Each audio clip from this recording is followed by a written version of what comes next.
ऋषभ देव जी के सबसे श्रेष्ठ पुत्र भरत जी थे। वे बड़े ही भगवत भक्त थे। इन्हीं भरत के नाम से अपने देश का नाम भरत खंड पड़ा। ऋषभ देव जी के पश्चात महाराज भरत ने देश का शासन संभाला। महाराज भरत बहुत ज्ञानी थे। वे अपने अपने कर्मों में लगी हुई प्रजा का अपने बाप दादाओं के समान स्वधर्म में स्थित रहते हुए अत्यंत वात्सल्य भाव से पालन करने लगे। वे अनेक यज्ञ करते और उस यज्ञ कर्म से होने वाले पुण्य रूप फल को यज्ञ पुरुष भगवान वासुदेव के अर्पण कर देते थे। इस प्रकार कर्म की शुद्धि से उनका अंतःकरण शुद्ध हो गया व उन्हें दिनों दिन वेग पूर्वक बढ़ने वाली श्री हरि की उत्कृष्ट भक्ति प्राप्त हुई।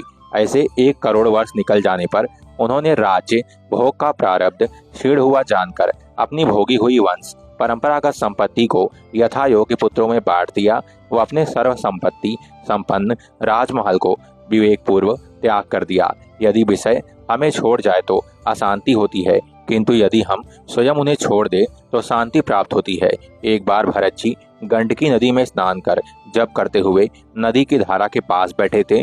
उसी समय एक गर्भणी हिरणी प्यास से अत्यंत व्याकुल हो अकेली ही जल पीने के लिए नदी के तीर पर आई। अभी वह जल पी ही रही थी कि पास ही गरजते हुए सिंह की भयंकर दहाड़ सुनाई पड़ी। प्राणों पर आ बनी देखकर उसने ज्यों ही नदी पार करने के लिए छलांग मारी, त्यों ही दयावश उसका गर्भ अपने स्थान से हटकर योनि द्वार से निकलकर नदी के प्रवाह में गिर पड़ा।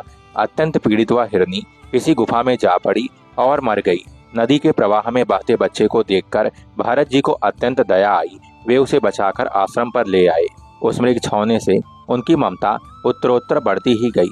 वे नित्य उसके खाने पीने का प्रबंध करते, व्याग आदि से बचाते, लाड़ लड़ाते और पुचकारते आदि की चिंता में ही डूबे रहने लगे। कुछ ही दिनों में मृग में आसक्ति के कारण उनके यम नियम और भगवत पूजा आदि आवश्यक कृत्य एक एक करके छूटने लगे और अंत में सभी छूट गए। वे सोचते कि वह मृग उनके शरणागत है और वे ही उसके रक्षक हैं। उठते बैठते टहलते ठहरते वह सोते समय भी उनका चित्त उस मृग के स्नेह पास में बंधा रहता। हर जगह वह उसे अपने कंधे पर बिठाकर साथ ले जाते। कभी वह दिखाई न देता तो धन लुटे हीन दीन मनुष्य की भांति व्याकुल हो जाते। दिन प्रतिदिन उस नन्हे मृग शावक में भरत जी की बड़ी आसक्ति बढ़ती ही जा रही थी।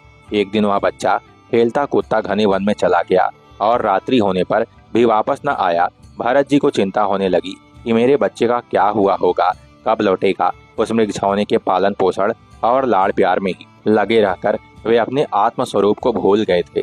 उसी समय भरत जी को पकड़ने के लिए प्रबल वेगशाली कराल काल आया। मृत्यु किसी पर दया नहीं करती। उस समय भी उनका चित्त उसी मृग शावक में लगा हुआ था। इस प्रकार उसकी आसक्ति में ही उनका शरीर छूट गया, जिसके कारण उन्हें अगले जन्म में मृग का ही शरीर मिला। और वह मृग जिसने भरत जी के पास में ही शरीर छोड़ा वह अगले जन्म में राजा रहूगढ़ बना। पूर्व जन्म में किए हुए तप व भक्ति के फल स्वरूप भरत जी को मृग योनि में भी अपना पिछला जन्म पूर्ण रूप से स्मरण रहा। वे जानते हैं कि मृग आसक्ति के कारण ही वे मनुष्य से चौपाया बने घूम रहे हैं। वे सोचते हैं कि अब उन्हें नई प्रारब्ध नहीं बनानी, बस यही प्रारब्ध भोगनी है। इस प्रकार मृग बने हुए राजर्षि भरत के हृदय में जो वैराग्य भावना जागृत हुई उसे छिपाए रखकर उन्होंने अपनी माता मृगी को त्याग दिया और पुलस्त और पुलह ऋषि के आश्रम पर चले आए। वहां रहकर भी वे काल की ही प्रतीक्षा करने लगे। अकेले रहकर सूखे पत्ते घास और झाड़ियों द्वारा निर्वाह करते, मृग योनि की प्राप्ति कराने वाले प्रारब्ध के कटने की बाढ़ देखते। अंत में उन्होंने अपने शरीर का आधा भाग गंडकी के जल में डुबोए रखकर उस मृग शरीर को छोड़ दिया। भरत जी परम संत थे, अतः वह एक पवित्र ब्राह्मण के घर में उनका जन्म हुआ। अंतिम जन्म जड़ भरत के रूप में हुआ। उन्हें पूर्व जन्म का ज्ञान था कि हिरण की माया में फंसने के कारण पशु देह धारण करना पड़ा था, अतः वे इस जन्म में किसी से भी बोलते नहीं थे। बोलने और खाने यह दोनों कार्य करने वाली जीभ पर यदि अंकुश लगा दिया जाए तो हमारे बहुत से कर्म बनने से बच जाएंगे। वे हर समय श्री भगवान के युगल चरण कमलों को ही हृदय में धारण किए रहते तथा दूसरे की दृष्टि में अपने को पागल, मूर्ख, अंधे और बहरे के समान दिखाते। भरत जी के पिता ने उन्हें पंडिताई पढ़ाई, परंतु वे जानबूझकर मंत्रोच्चारण अच्छे ढंग से नहीं करते थे, क्योंकि वे अपना ज्ञान प्रसिद्ध नहीं करना चाहते थे। माता पिता के शरीर त्यागने पर उनके भाई ने इन्हें पढ़ाने लिखाने का आग्रह भी छोड़ दिया। भरत जी को मान अपमान का कोई विचार न था। जब कोई उन्हें पागल, मूर्ख कहते तब वे उसी के रूप भाषण करने लगते। जड़ भरत के भाई उन्हें चावल की कनी, खली भूसी, खूने हुए उड़द तथा बर्तनों में लगी हुई जले अन्न की खुरचन आदि खाने के लिए देते। उसी को वे अमृत के समान समझकर खा लेते थे। भरत जी रास्ता देख देख कर चलते कि कहीं किसी जीव की हिंसा न हो जाए। वे किसी कर्म बंधन में फंसना नहीं चाहते थे। भाई उनसे जो भी कार्य करने को कहते वे उसका उल्टा ही करते। खेत में मेड़ बनाने को कहते तो गड्ढा बना देते। खेत की रखवाली करने को कहते तो वे खेत में गायों को चरने के लिए छोड़ देते। वे गायों को रोकते न थे, अभी तो कहते थे खाने वाला राम, खिलाने वाला राम, तो रोकने वाले का क्या काम। किसी समय डाकुओं के सरदार ने, जिसके सामंत शूद्र जाति के थे, पुत्र की कामना से मनुष्य की बलि देने का संकल्प किया। उसका पकड़ा हुआ पुरुष पशु उसके फंदे से दाएवश भाग गया। अंधियारी आधी रात्र में उसे ढूंढते ढूंढते अकस्मात ही सैनिकों की दृष्टि इन आंगीर सगोत्रीय ब्राह्मण कुमार भरत जी पर पड़ी, जो मर्ग वराह आदि जीवों से खेत की रखवाली कर रहे थे। सैनिक जन इन्हें बंदी बनाकर चंडिका मंदिर में ले आए। तदनंतर उन चोरों ने विधि पूर्वक उनको स्नान कराया। विभिन्न प्रकार के वस्त्राभूषणों, चंदन माला और तिलक आदि से विभूषित कर अच्छी तरह भोजन कराया। फिर धूप, दीप, माला आदि को उपहार सामग्री सहित बलिदान की विधि से भरत जी को माँ भद्रकाली के सामने नीचा सर करके बैठा दिया। जड़ भरत ने माता जी को मन ही मन प्रणाम किया व सर नवाकर शांत चित्त से बैठ गए। इसके पश्चात दस्यु रात के पुरोहित बने लुटेरे ने भरत जी के रुधिर से देवी को तृप्त करने के लिए देवी मंत्रों से अभिमंत्रित एक तीक्ष्ण खड़ग उठाया। यह भयंकर कुकर्म देखकर माँ भद्रकाली मूर्ति तोड़कर प्रकट हुई। उन्होंने क्रोध से भीषण अट्टहास किया और उछलकर उस खड़ग से ही उन सारे पापियों के सिर उड़ा दिए तथा मस्तक की गेंद बनाकर खेलने लगी। ज्ञानी भक्तों की रक्षा के लिए सहस्त्रबाहु भगवान हर पल उनकी रक्षा के लिए खड़े रहते हैं। एक समय सिंध देश के राजा रहूगढ़ तत्व ज्ञान प्राप्ति की इच्छा से कपिल मुनि के आश्रम की ओर जा रहे थे।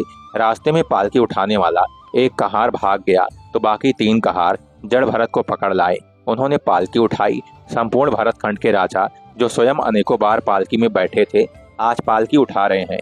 अपनी प्रारब्ध भुगतनी ही पड़ती है। प्रभु के ध्यान में निमग्न भरत जी की अनोखी दशा है। वे कभी व्याकुल हो रोते हैं तो कभी मन ही मन भगवान के दर्शन कर हंसते हैं। रास्ते में चींटी भी दिखती तो भरत जी कूद जाते, जिससे बार बार रहूगढ़ का सिर पालकी से टकरा जाता। राजा ये सहन न कर सके व क्रोध से जड़ भरत का अपमान करने लगे। बोले, अरे सेवक, तू तो जीते जी ही मरा हुआ है, तुझे कुछ भाव ही नहीं है। ठीक से चल, वरना मैं तुझे दंड दूंगा। जड़ भरत ब्रह्म ज्ञानी है। क्रोधित राजा पर उन्हें दया आई कि ज्ञान लेने की इच्छा से जाते हुए राजा अहंकार से कितने भरे हुए हैं। इतना अहम भाव होगा तो कपिल मुनि राजा को विद्या नहीं देंगे, इसे अधिकारी बनना होगा। जड़ भरत ने अपना मौन तोड़ा व राजा रहूगढ़ को ब्रह्म ज्ञान का उपदेश दिया। भरत जी ने कहा, राजन, केवल मैं ही नहीं, सारा जगत ही जीते जी मृत सा है। इसमें हर शरीर 100 के समान है। सत्य तो केवल परमात्मा ही है। व्यवहारिक दृष्टि से ही भेद है, आत्मिक दृष्टि से तुम और मैं एक ही है। शरीर को शक्ति देता है मन और मन को बुद्धि, परंतु बुद्धि को प्रकाशित करने वाले तो केवल श्री हरि परमात्मा ही हैं। राजन, हर जीव में परमात्मा है, यही सोचकर मैं चींटी का भी ख्याल करते हुए इस प्रकार छलांग लगाते हुए चलता हूँ। जड़ भरत कैसे विद्वतापूर्ण कथन सुनकर राजा रहूगढ़ अचंभित रह गए। सोचने लगे, यह कोई पागल नहीं, परम हंस है, ज्ञानी महात्मा है, अवधूत संत है। इन अलौकिक ब्रह्मनिष्ठ का अपमान करके मैंने बहुत क्षति कर दी है। यह सोच राजा चलती हुई पालकी से कूद पड़े, जो मारने को तैयार था और वंदन कर रहा है। भरत जी तो सच्चे संत थे, अपमान व सम्मान दोनों में ही सम रहे। रहूगढ़ के सभी प्रश्नों के उत्तर देकर उन्होंने उसे ब्रह्म ज्ञान दिया। राजन, इस मन को परमात्मा में लगा दो। मन के सुधरने पर ही जगत सुधरता है। इस मन को मृगा बाल में लगाने के कारण ही मुझे बार बार जन्म लेना पड़ा। तुम मन को दंड दोगे तो यमराज तुम्हें दंड नहीं देंगे। संसार को स्वप्नवत जानो और मन को शुद्ध करने के लिए संतों का समागम करो। सत्संग से ज्ञान की और संतों व गुरुजनों की सेवा से ब्रह्म की प्राप्ति होती है। सद्गुरु के आश्रय से ही इस भवाटवी से बाहर निकल सकते हैं। जीव की यात्रा परमात्मा से ही शुरू हुई है और इस मार्ग की अंतिम अवधि भी परमात्मा ही है। तो मित्रों, जड़ भरत जी का यह चरित्र यह शिक्षा देता है कि मन की आसक्तियां ही बार बार जन्म मरण में लाती हैं। आसक्ति ही दुख देती है, जन्म मरण के चक्र में फंसा देती है। गुरु भगवान के सानिध्य में ज्ञान और भक्ति से ही इस आसक्ति को काट सकते हैं और भगवान के चरणों में लगा सकते हैं।